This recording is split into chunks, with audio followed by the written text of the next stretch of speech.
Good evening student, this is Rashid Hussain from electrical department. Student, पिछले lecture में जो है हम लोगों ने सर्विस कनेक्शन के केबल जो इस्तेमाल किए जा रहे थे, कंडक्टर जो इस्तेमाल किए जा रहे थे, उनका साइज और उनके एम्पियर रेटिंग के हिसाब से हम लोगों ने चार्ट बनाया था।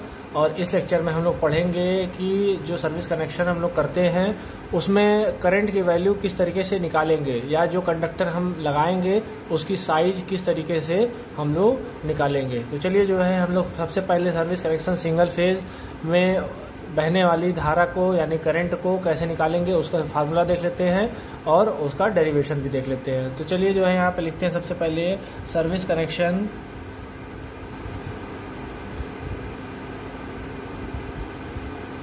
For single phase. यहाँ पे सिंगल फेज के लिए स्टूडेंट हो गया है। तो यहाँ पर जो वोल्टेज होगा सिंगल फेज का स्टूडेंट 220 वोल्ट, फ्रीक्वेंसी जो स्टूडेंट होती है वो हमारी 50 हर्ट्ज, और स्टूडेंट यहाँ पर जो है लोड जो होगा वो हमारा किलो वाट में देगा, मतलब इसको कहेंगे हम लोग किलो वाट। ठीक है स्टूडेंट, तो इसको किलो वाट में हम लोग कर लेंगे। अब उसके बाद स्टूडेंट जो है यहाँ पर हम लोग एम्पियर निकालेंगे, जिसे हम लोग करंट कह रहे हैं। Current I is equal to formula यहाँ पे लिखने वाले हैं हम लोग कि KW multiply by 1000 upon supply voltage multiply by power factor. ठीक है स्टूडेंट, ये चीज़ें हमें यहाँ पे लिखनी है। इसको थोड़ा सा और एक्सपोनेंट करके अगर हमें लिखना होगा तो kilowatt multiply by 1000 upon supply voltage यहाँ पे 220 मल्टीप्लाई बाई, अब यहाँ पे हम लोग लिख सकते हैं 0.85। ये हमारा पावर फैक्टर हो सकता है स्टूडेंट, तो इसको हम लोग लिखेंगे। अब बात आती है पावर फैक्टर जो है कैसे लेंगे। अगर स्टूडेंट क्वेश्चन में दिया है तो आप पावर फैक्टर की जगह पे उस तरीके से लिख लेंगे जो दिया होगा। अगर नहीं दिया होगा तो उसका रेंज लिखेंगे, यहाँ पर लिख दीजिए यहाँ पर if not given in question में अगर ना दिया हो तो रेंज हमारा स्टूडेंट वहाँ पे होगा 0.85 से लेके 0.9। ये हमारा पावर फैक्टर होगा सिंगल फेज के लिए। तो आप लोग जो है इस फार्मूले को अच्छे तरीके से याद कर लें यहाँ पर, क्योंकि यही इम्पोर्टेंट होने वाला है।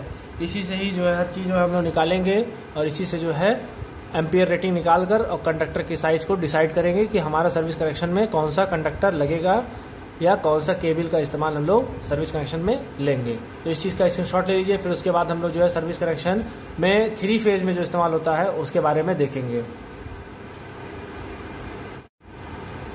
स्टूडेंट, अब जो है हम लोग सर्विस कनेक्शन 3 फेज में जो करंट की वैल्यू निकालते हैं उसका फार्मूला देख लेते हैं वो किस तरीके से निकाला जाता है। तो यहाँ पे सबसे पहले हम लोग लिख लेते हैं यहाँ पर कि सप्लाई वोल्टेज स्टूडेंट यहाँ पर 400 से लेकर 440 वोल्ट हो सकता है। फ्रीक्वेंसी स्टूडेंट हमारी जो है वो हर जगह बराबर है, तो 50 हर्ट्ज। यहाँ पर किलो वाट तो हम लोग यहाँ पे जो हमारा लोड होगा वो किलो वाट में दिया होगा। और उसके बाद अगर जो है हम एम्पियर रेटिंग निकालते हैं जिसे हम करंट कह रहे हैं, तो I इज इक्वल टू यहाँ पे फार्मूला लिखेंगे हम लोग kilowatt multiply by 1000 upon √3 multiply by supply voltage multiply by power factor. इसको थोड़ा और एक्सपोनेंट अगर करते हैं हम लोग तो kilowatt multiply by 1000 upon √3। अब स्टूडेंट ये सप्लाई वोल्टेज हमारा 400 भी हो सकता है और 440 भी हो सकता है। ये क्वेश्चन में अगर ना दिया हो तो आप इन दोनों में कुछ भी मान सकते हैं। अगर दे दिया हो तो उसको हिसाब से आप जो है सॉल्व करेंगे। तो मान लिया जाए यहाँ पे अगर हम लोग 400 लिखते हैं मल्टीप्लाई बाई यहाँ पे पावर फैक्टर, तो यहाँ पे पावर फैक्टर स्टूडेंट जो है 0.85 यहाँ पर हम लोग लेंगे, तो 0.85 हो गया। अगेन स्टूडेंट यहाँ पे पावर फैक्टर की बात अगर होती है तो पावर फैक्टर अगर क्वेश्चन में दिया है तो आप उसके हिसाब से सॉल्व करेंगे। अगर क्वेश्चन में ना दिया हो तो आप जो है एक रेंज बनाएंगे। यहाँ पे फिर से लिख लीजिए if not given in question में अगर ना दिया हो तो उस वक्त जो है हम लोग पावर फैक्टर यहाँ पे लिखेंगे 0.8 से लेके 0.85, यहाँ पे 0.8 से लेके 0.85 के बीच में हम कोई भी पावर फैक्टर का रेंज ले सकते हैं। तो इस चीज़ का जो है आप लोग बिल्कुल बखूबी अच्छे तरीके से जो है नोट डाउन कर लीजिए और ये फार्मूला आप लोग याद कर लीजिए, क्योंकि यही जो है फार्मूले के हिसाब से हम लोग करंट की वैल्यू निकालेंगे, जिससे कि ये डिसाइड होगा कि कंडक्टर जो सर्विस कनेक्शन में हम लोग लगाए जा रहे हैं वो किस हिसाब से लगाया जाएगा। तो इसका भी स्क्रीनशॉट ले लीजिए आप लोग। फिर इसके बाद हम लोग जो लिखेंगे कि material used in service connection, सभी मटेरियल्स के नाम लिखेंगे और सभी का स्पेसिफिकेशन लिखेंगे। उसके बाद हम लोग जो है फिर डायरेक्ट क्वेश्चन पे आ जाएंगे, क्वेश्चन सॉल्यूशन करेंगे। जल्दी से इसकी स्क्रीनशॉट ले लीजिए आप लोग। अब हम लोग मटेरियल की बात करेंगे कि जो मटेरियल इस्तेमाल होता है सर्विस कनेक्शन में। तो सबसे पहले जो है हम लोग यहाँ पे मटेरियल लिख लेते हैं और यहाँ पे लिख लेते हैं क्वांटिटी, कितने क्वांटिटी में वो, कितनी मात्रा में वो इस्तेमाल किया जाएगा या किस तरीके से वो होता है, वो कैसा होता है। तो पहला जो है हम लोग ये लिख लेते हैं सबसे पहले यहाँ पर MS एंगल। स्टूडेंट, ये MS एंगल जो दिखने में है किस तरीके से होगा ये हम आपको बता देते हैं। ये बिल्कुल इस तरीके से L शेप में होगा।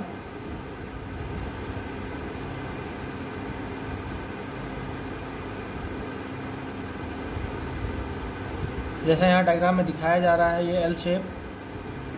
स्टूडेंट ये जो है बिल्कुल इस तरीके से पीछे की ओर जाएगा, बिल्कुल बैक।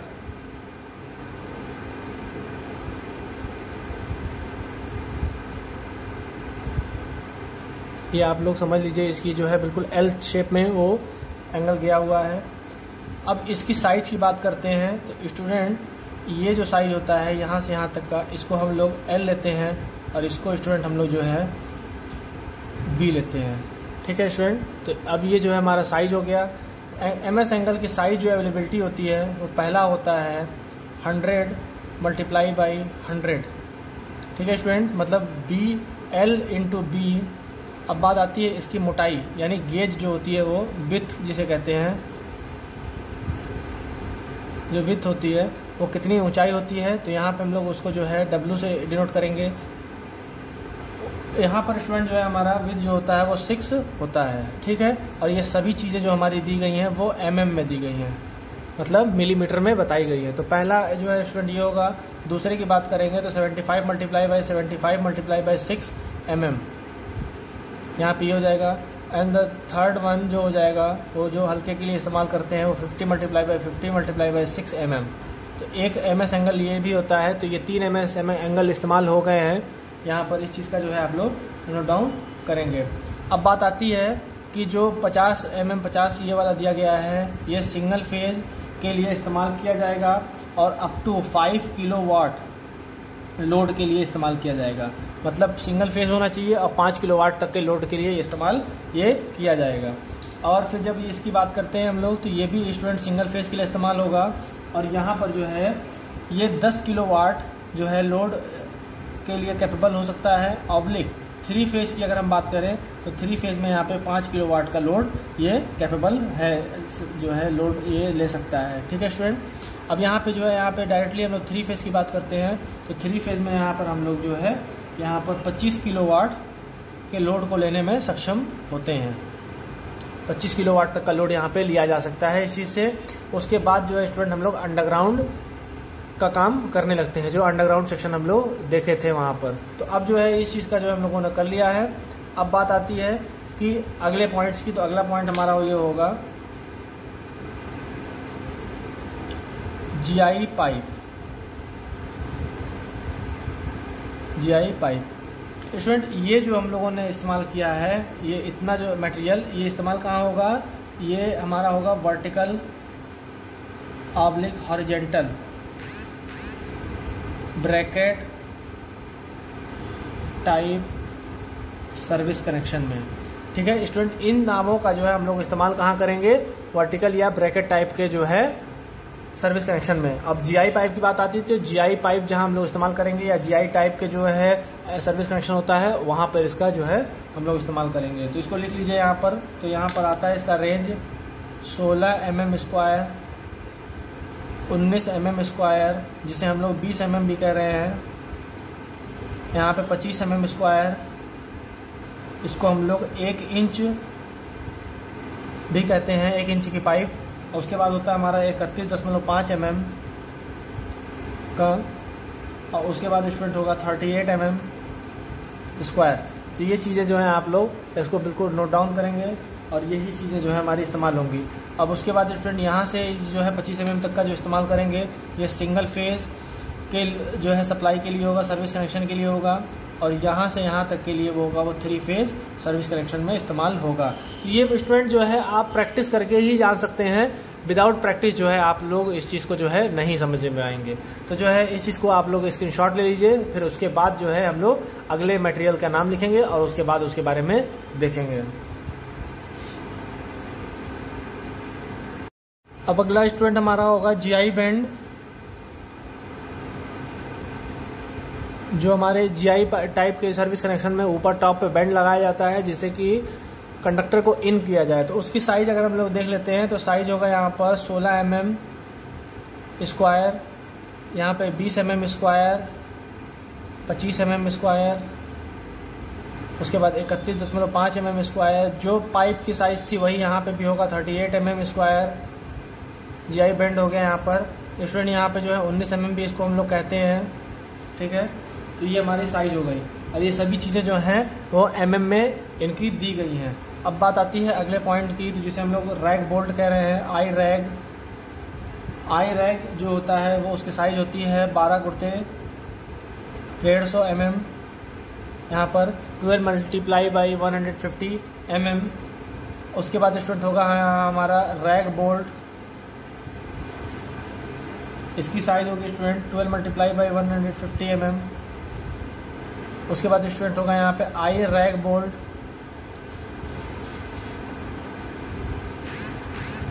साइज होगी इसमें 12 × 50 150 mm।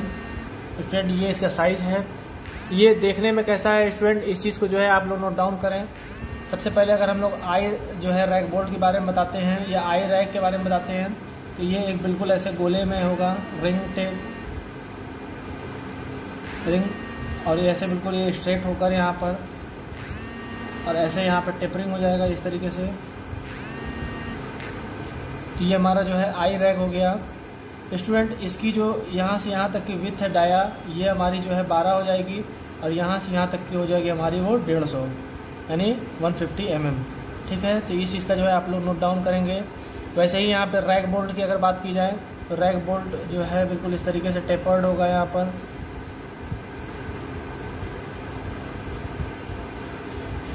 यहाँ पे स्टूडेंट थ्रेड कटे होंगे और इस पर नट चढ़ा होगा। आई रैग बोल्ट की बात करते हैं अगर, तो बिल्कुल ऐसे ही बिल्कुल यहाँ पे बनाया जाएगा आई शेप में, और यहाँ पे इस तरीके से काट कर यहाँ पर थ्रेड कटा के यहाँ पर नट लगा होगा। तो ये आई रैग बोल्ट बन जाता है। तो यहाँ पे 12 जो है स्टूडेंट इसकी डाया हो जाती है और 150 जो होता है उसकी लंबाई हो जाती है। तो ये चीज़ जो है आप नोट डाउन कर लीजिए। अगला स्टूडेंट जब हम लोग पढ़ेंगे तो इसके बाद जो होता है GI wire, used for earth. यहाँ पे GI वायर जो है वो अर्थ के लिए इस्तेमाल जब किया जाएगा तो इस चीज़ का जो है साइज हम लोग यहाँ पे लिख लेते हैं 8 HWG, 10 HWG और स्टूडेंट 6 HWG, ये हमारा इस्तेमाल किया जाता है। तो ये सब चीज़ें जो है आप लोग नोट डाउन करेंगे। उसके बाद स्टूडेंट जो है यहाँ पर होगा साइकिल इंसुलेटर, साइकिल इंसुलेटर इस्तेमाल किया जाएगा। अगला पॉइंट होगा स्टूडेंट यहाँ पर हमारा लूप इंसुलेटर,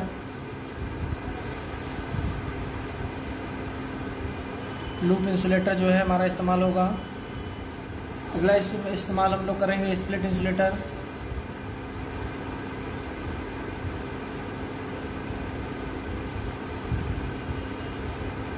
ये जो 3 हम लोग इंसुलेटर इस्तेमाल करेंगे। स्टूडेंट जो है इस चीज़ का जो है डायग्राम भी आप लोग देख लीजिए। तो साइकिल इंसुलेटर कुछ इस प्रकार दिखता है।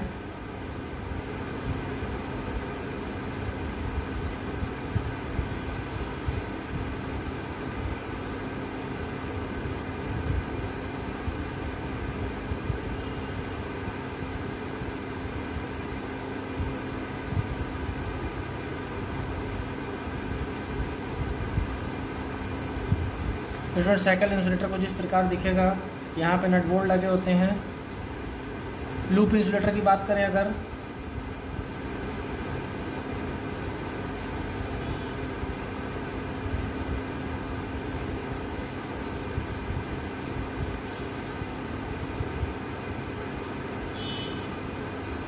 तो स्टूडेंट इधर भी ये होल रहता है, ये पूरा सेक्शन ये जो है ये होल है, और इधर टॉप से भी होल होता है। अगर ये जो है इधर से जैसे बिल्कुल जो दिखाया गया है इस तरीके से, तो ऊपर से भी होल होता है। तो मतलब एक साइड से इधर से जो है फंस सकता है और एक साइड से इधर से हम लोग फंसा सकते हैं। तो ये लूप इंसुलेटर हो जाता है। स्प्लिट इंसुलेटर जो होता है स्टूडेंट, वो कुछ इस प्रकार होगा।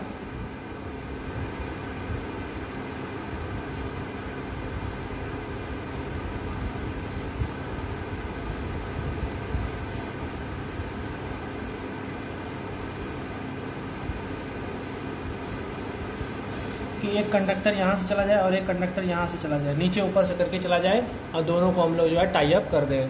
तो ये हमारा जो है स्प्लिट इंसुलेटर होता है, अलग करने के लिए यहाँ पे लगाया जाता है। तो ये जो है 3 इंसुलेटर को आप लोग देख लें। उसके बाद स्टूडेंट जो है हमारा एरियल फ्यूज हो जाता है। एरियल फ्यूज की साइज हम लोग जब लिखते हैं तो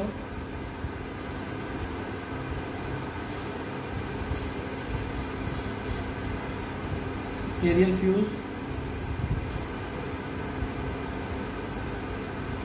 तो ये 10 ampere, 15 ampere, 20 ampere, 30 ampere, 60 ampere, 100 ampere, ये इस रेंज में स्टूडेंट एरियल फ्यूज हमारा इस्तेमाल किया जाता है। तो इस चीज़ का जो है आप लोग नोट डाउन कर लें। उसके बाद स्टूडेंट यहाँ पर हम लोग लिखेंगे कि मीटर बोर्ड जो होगा जिस पे हम लोग मीटर सेट करेंगे, तो मीटर कैसे क्या साइज होगी उसकी ये देख लेना है। बना किसका होता है ये, वुडन ऑब्लिक प्लाई, वुड का होगा या प्लाई का बना होगा। तो इसकी साइज हम लोग अगर लिखेंगे तो यहाँ लिखेंगे कि 45 multiply by 45 centimetre, 45 multiply by 60 centimetre, 60 multiply by 60 centimetre. अब यहाँ पे स्टूडेंट अगर जो है हम लोग इसको mm में भी लिखना चाहें तो यहाँ पे 450 मल्टीप्लाई बाई 450 mm ये लिख सकते हैं यहाँ पर। और यहाँ पे 450 मल्टीप्लाई बाई 600 mm यहाँ पे भी लिख सकते हैं 600 मल्टीप्लाई बाई 600 mm। ये हमारा जो है mm में साइज़ पता चल जाएगा। इस चीज़ को जो है आप लोग नोट डाउन कर लें। तो ये हमारा जो है मटेरियल का कुछ नाम हो गया। अभी हमारा बचा हुआ एनर्जी मीटर और भी जो है केबल वगैरह के बारे में बचा हुआ है। तो आप लोग इस चीज़ का स्क्रीनशॉट ले लें, फिर उसके बाद हम लोग उसको भी देख लेंगे। आगे जो स्टूडेंट हमारा इस्तेमाल होगा वो एनर्जी मीटर होगा। एनर्जी मीटर की अगर हम साइज के बारे में बात करें, अवेलेबिलिटी की, तो 230 वोल्ट 5 एम्पियर में ये अवेलेबल होता है। अगेन यहाँ पे लिख लेते हैं 230 volt 15 ampere, 230 volt 25 ampere, 230 volt 30 ampere, 440 volt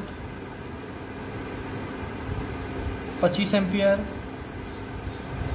440 volt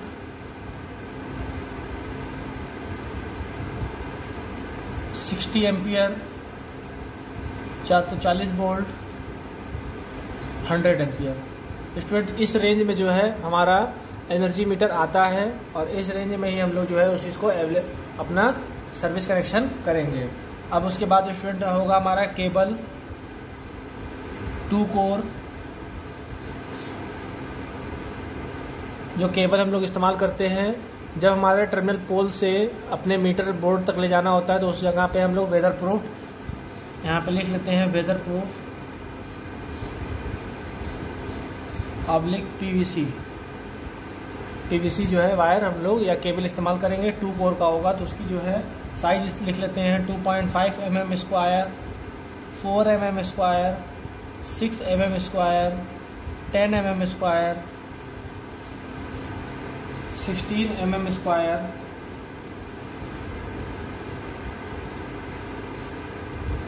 25 mm square.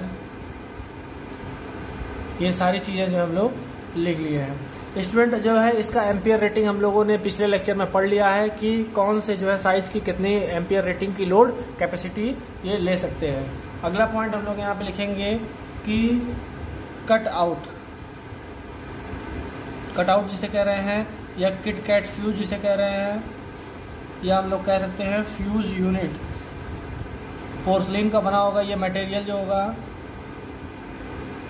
Porcelain material का बना होता है। जो कटआउट जिसे हम लोग फ्यूज कहते हैं ये रिवायरेबल टाइप का होता है। एम्पियर अवेलेबिलिटी अगर हम लोग देखें तो 16 ampere 230 volt, 32 ampere 230 volt, 32 ampere 500 volt, 60 ampere 500 volt and 100 ampere 500 volt. यहाँ पे स्टूडेंट 200 वोल्ट एम्पियर भी आता है 500 वोल्ट के लिए, अब 500 एम्पियर भी आता है 500 वोल्ट के लिए। तो इन सब चीज़ों को जो है आप लोग याद कर लेंगे जो मार्केट में अवेलेबल है, और स्टूडेंट जो है ये आप अच्छे तरीके से इन सभी चीज़ों को याद करेंगे जो कि सर्विस कनेक्शन में लगाया जाएगा। अब स्टूडेंट जो है ऑक्सिलरी सामान जो इस्तेमाल करते हैं हम लोग, जैसे कि एसेसरीज में हम लोग लिख लेते हैं या ऑक्सिलरी मटेरियल में पहला होगा सैंड बालू, दूसरा होगा सीमेंट एंड तीसरा होगा गुल्ली जिसे हम लोग प्लग भी कहते हैं।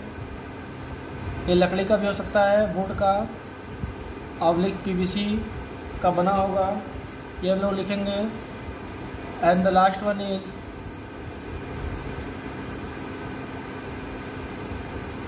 लेबल मीटर, जिससे हम लोग लेबलिंग करेंगे ये किस तरीके से है। और अगला पॉइंट होगा हमारा जो है चैन पुली का इस्तेमाल भी करेंगे यहाँ पर हम लोग। तो इन सब चीज़ों का मटेरियल का आप लोग इस्तेमाल करेंगे, और ये जो है आप लोग इस चीज़ का जो है स्क्रीनशॉट ले लीजिए। उसके बाद जो है अब हम लोग क्वेश्चन की तरफ बढ़ेंगे कि क्वेश्चन जो है किस तरीके से आएगा और किस तरीके से उसको हम लोग सॉल्व करेंगे। तो जो है इस लेक्चर में आप लोग जो है यहाँ तक नोट डाउन कर लीजिए, और अगले लेक्चर में जो है हम लोग क्वेश्चन को सॉल्व करेंगे कि सर्विस कनेक्शन के क्वेश्चन एग्जाम में किस प्रकार आते हैं और कैसे हम उसको जो है टैकल आउट करेंगे और उसको सॉल्व करेंगे। Thank you, have a nice day.